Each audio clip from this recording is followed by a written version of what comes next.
First of all, the southern Tibet region is Chinese territory. China has never recognized the so-called Arunachal Pradesh, which is illegal. They said Arunachal is not part of India very clearly. And they said, you should apply, and started mocking and laughing and saying things like, you should apply for Chinese passport. You're Chinese, you're not Indian. Some mockery around there. Then basically they took me to the transfer desk of China Eastern, which is next to an immigration desk.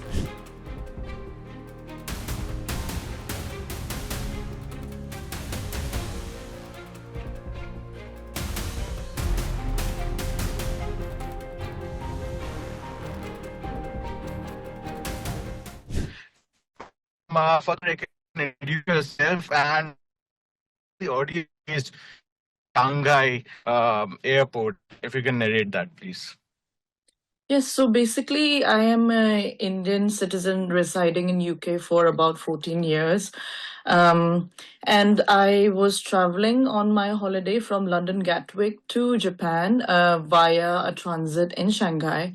And basically I went past the e-gates, happily queuing up for the security gates to transfer onto my next flight onto Osaka in Japan. And one of the officials from the Chinese immigration came over and singled me out of the queue, basically said, look, India, took my name and something and took me out. So I asked her what is happening, and she basically didn't say much and just basically asked me to follow her. Took me close to the e-gates where there is the immigration, the manual counters for the immigration.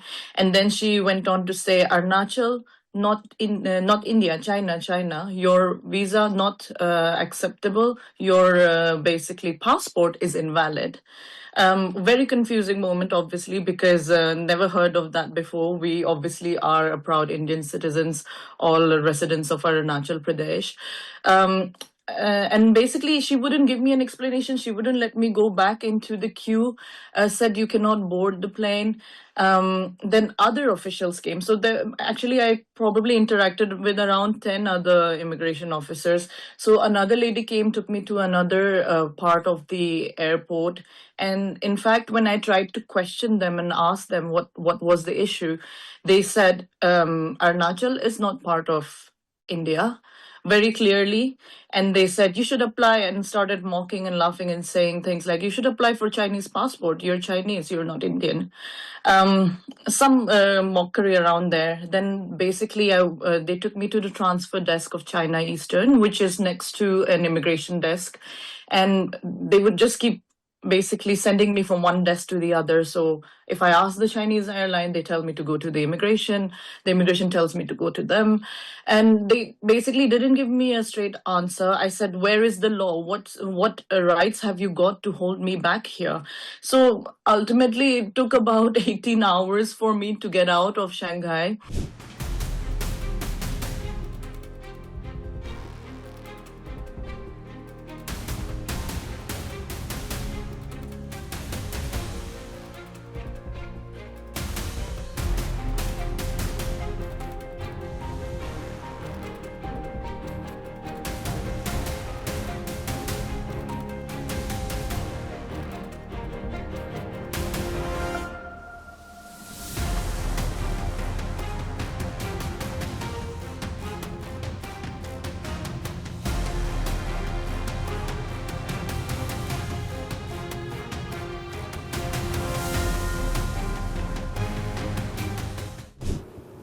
First of all, the southern Tibet region is Chinese territory. China has never recognized the so-called Arunachal Pradesh, which is illegal.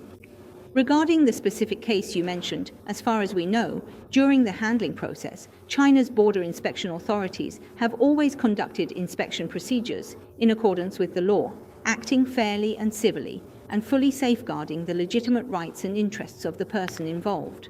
No compulsory measures were taken against him, nor was there any so-called detention or harassment. The airline also provided a rest area for the individual, as well as food and beverage support. For more specific details, you can further consult the relevant Chinese authorities.